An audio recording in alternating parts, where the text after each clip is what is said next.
Assalamualaikum warahmatullahi wabarakatuh. Bismillahirrahmanirrahim. Alhamdulillahirabbil alamin.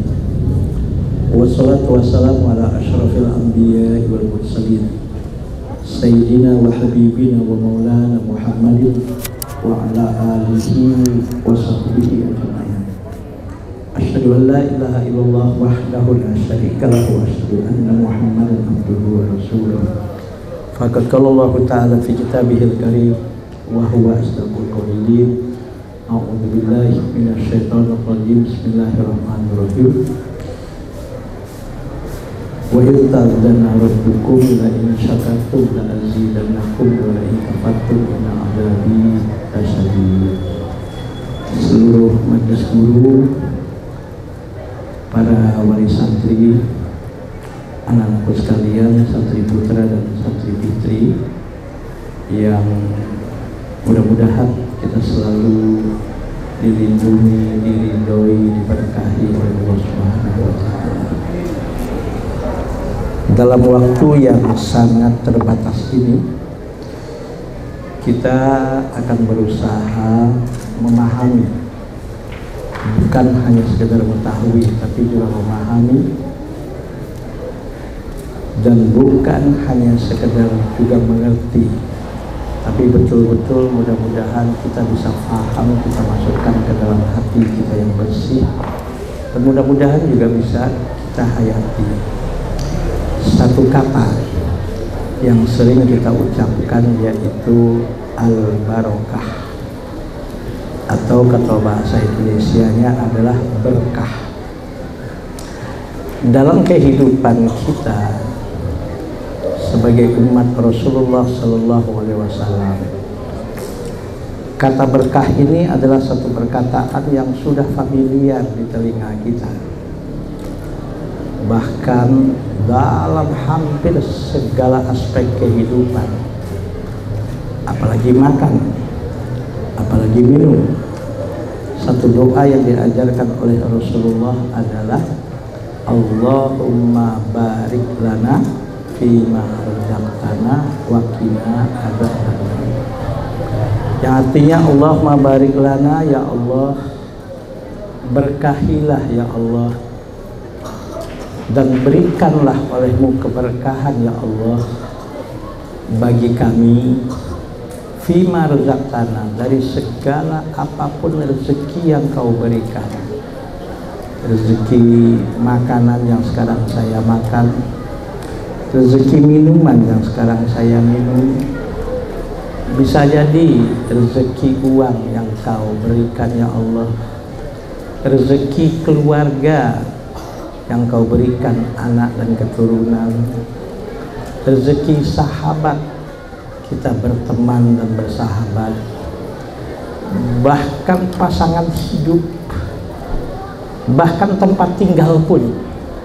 Ya Allah, kami mohon kepada Engkau ya Allah, semua yang Kau anugerahkan dan berikan itu jangan hanya sekedar Kau berikan ya Allah, tapi juga aku minta keberkahan darimu ya Allah, dari segala apapun yang Kau berikan kepada kami itu ya Allah.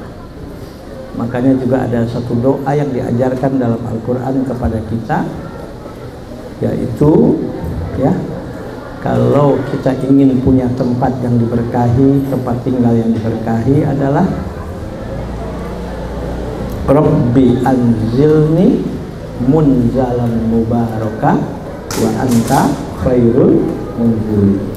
Tolong doa ini sering dibaca Pak Bu ya, bagi santri-santri juga begitu. Artinya apa? Artinya adalah yaitu Rabbi anzilni, ya Allah, anzilni, tempatkan aku ya Allah, munzalan mubarakan, tempat tinggal yang penuh keberkahan dan penuh Kau berikan keberkahan di dalamnya ya Allah.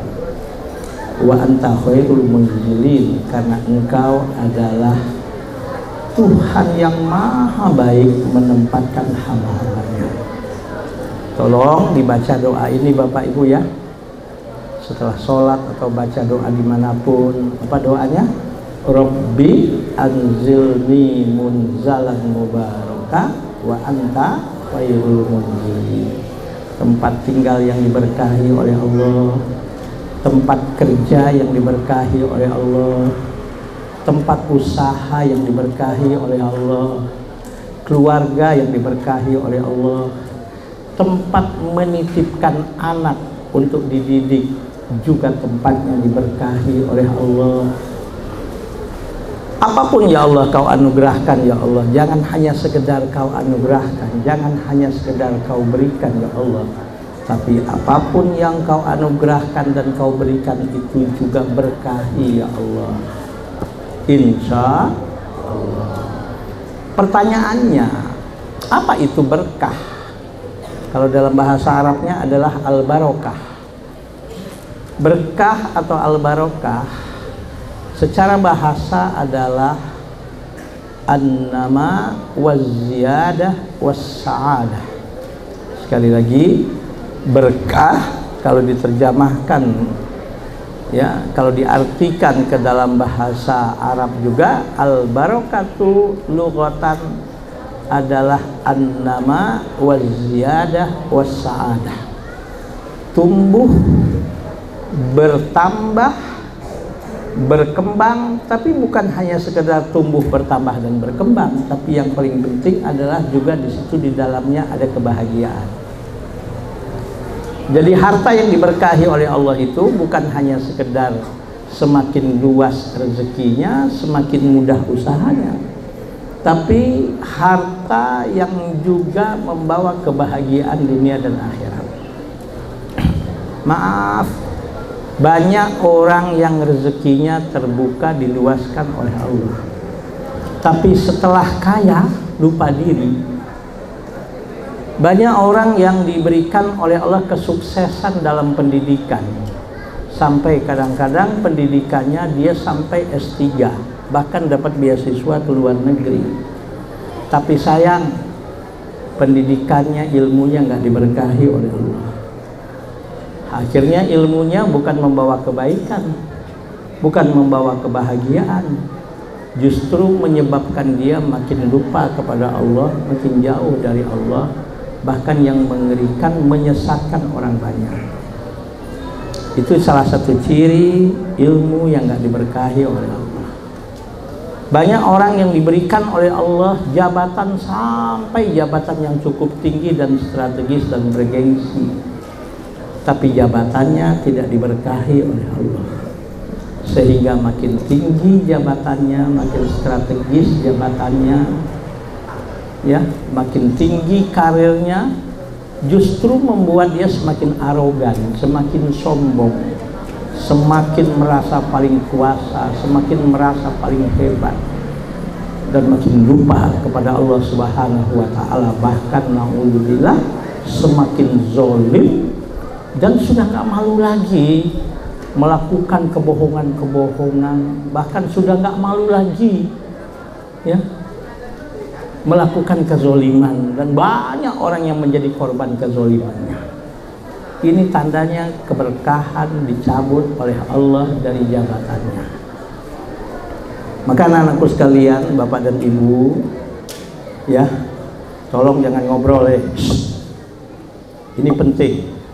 Maka anak-anakku sekalian, bapak dan ibu, kalau Allah berikan kepada kita keturunan, mudah-mudahan anak kita diberkahi oleh Allah. Kalau Allah berikan kita tempat tinggal, mudah-mudahan tempat tinggal kita bukan sekedar nyaman, tapi tempat tinggal yang diberkahi oleh Allah.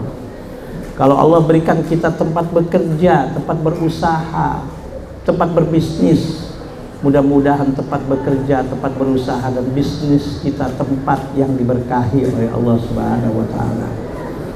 Kalau Allah berikan kepada kita teman dan sahabat, mudah-mudahan teman-teman dan sahabat itu pun semakin menambah keberkahan dari Allah Subhanahu wa Ta'ala.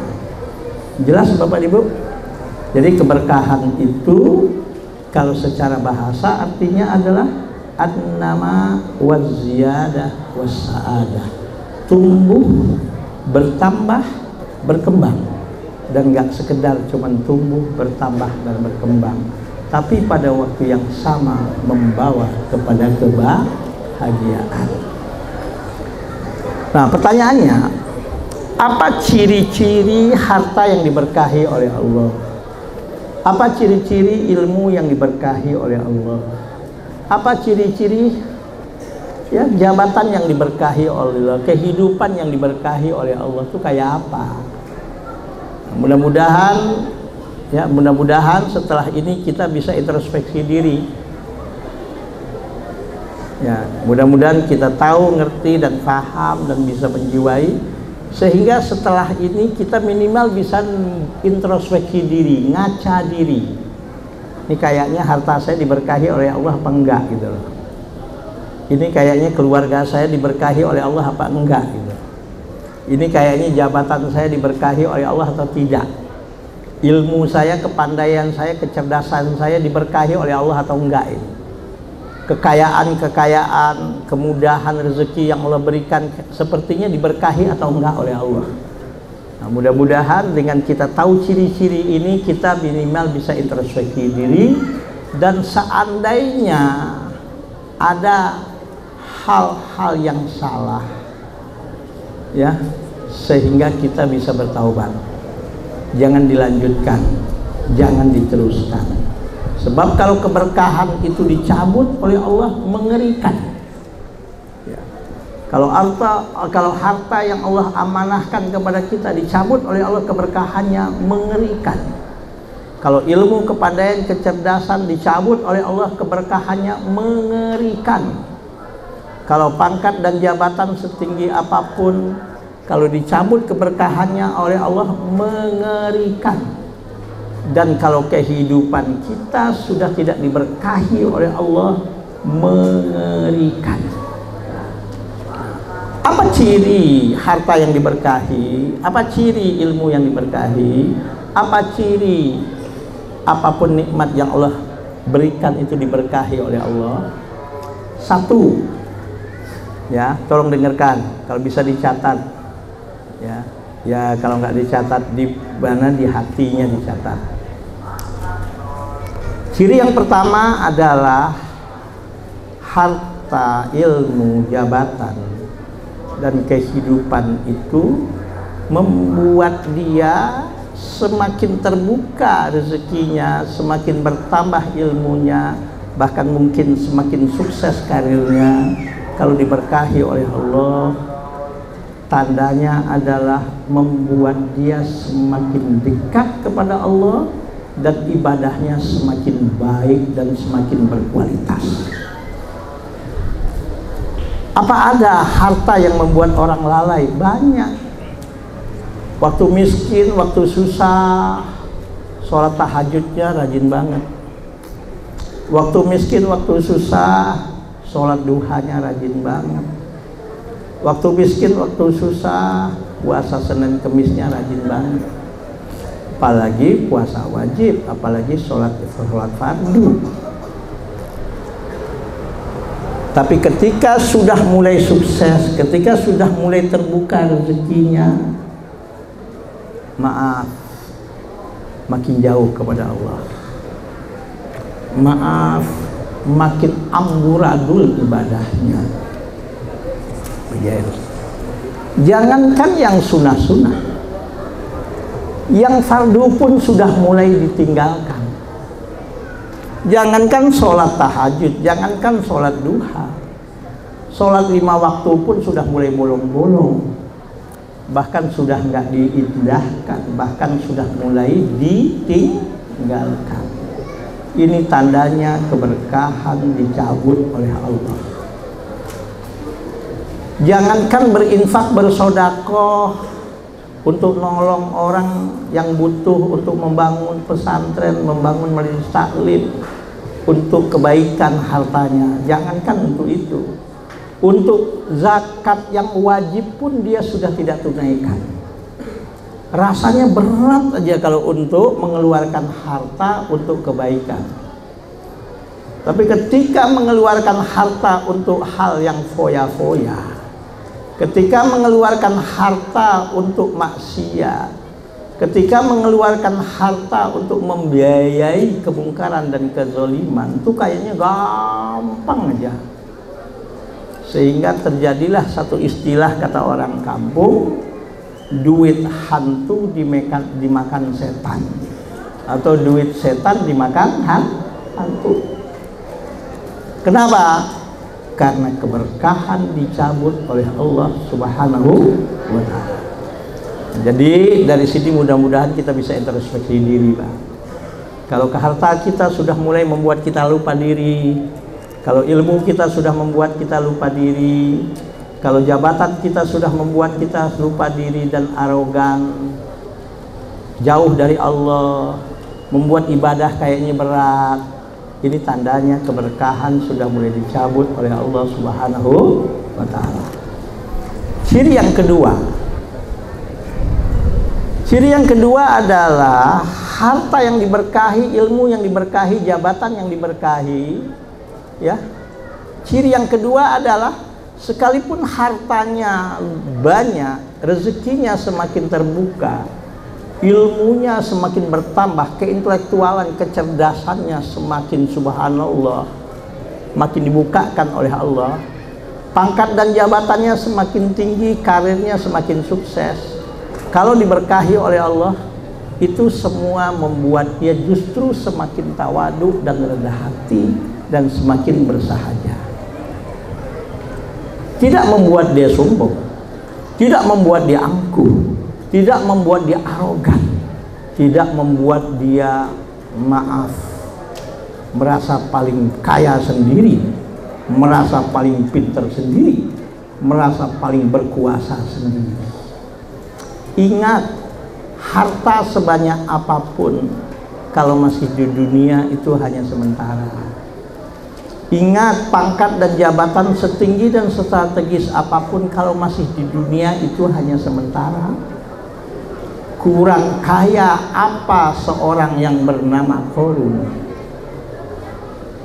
Ujung-ujungnya karena Qarun hartanya nggak diberkahi oleh Allah, membuat dia semakin sombong dan dimatikan oleh Allah dalam keadaan hina dan dimasukkan oleh Allah ke perut bumi dengan korun-korunnya, dengan istana-istananya, dengan harta-hartanya, bahkan dengan para pengawal-pengawal setianya, dimasukkan oleh Allah ke perut bumi.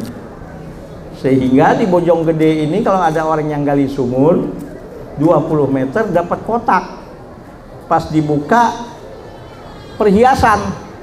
Walaupun Qarun kejadiannya di Mesir, walaupun Qarun kejadiannya di zaman Nabi Musa, orang bilang harta karun. Ini saking banyaknya harta yang dimiliki oleh Qarun. Jelas, Pak? Ciri yang ketiga, harta yang diberkahi oleh Allah, ilmu yang diberkahi oleh Allah, kehidupan yang diberkahi oleh Allah, jabatan yang diberkahi oleh Allah. Ciri ketiganya adalah yang mendapatkan manfaat dan kebaikannya bukan hanya dirinya, bukan hanya keluarganya, tapi orang banyak pun merasakan kebaikan dan mendapatkan manfaat. Tapi kalau sudah dicabut oleh Allah keberkahannya, jangankan orang banyak, jangankan keluarganya, dirinya pun tidak mendapatkan manfaat dan kebaikan. Justru harta, ilmu, pangkat dan jabatannya membuat dia semakin hina dan membuat dia semakin tidak terhormat dan tidak dihargai. Dan banyak yang kayak gini. Dan sekarang sedang kita saksikan banyak orang yang dalam kondisi seperti ini. Ingin mengakhiri jabatannya bingung sendiri. Padahal tadinya jabatannya cukup tinggi dan strategis. Ingin mengakhiri jabatannya, dihantui oleh kesalahan dan dosa-dosanya yang selama ini. Dan sebagainya dan sebagainya. Dan banyak yang seperti ini walaupun dia sudah sedang berusaha bagaimanapun, tapi Allah Maha Adil, Allah Maha Tahu, dengan begitu mudah Allah jatuhkan orang tersebut. Banyak, Pak, kejadian kayak gini. Ini tandanya keberkahan dicabut oleh Allah Subhanahu wa ta'ala. Nah, Bagaimana caranya mendapatkan keberkahan itu? Ya, itu yang paling penting. Ya, ya berilmu. Dengan ilmu belajar apa itu berkah. Bagaimana cara mendapatkan keberkahan itu berlandaskan Al-Quran dan hadis Rasulullah. Salah satunya Allah bilang, ya, apa kata Allah? Walau anna ahlal qura amanu wattaqau la fatahna alaihim barakatim minas sama'i wal ardi walakin kadzabu fa akhadnahum bima kanu yaksibun. Kalau penduduk satu negeri, kata Allah, beriman, dan iman itu difungsikan sesuai dengan fungsinya, yaitu sebagai the foundation of life, dasar kehidupannya, landasan kehidupannya, apapun dia dan dimanapun dia berbisnis, bisnisnya dilandasi dengan iman. Dia bergaul, bermasyarakat, bersosialisasi dengan orang banyak, landasan pergaulannya adalah iman.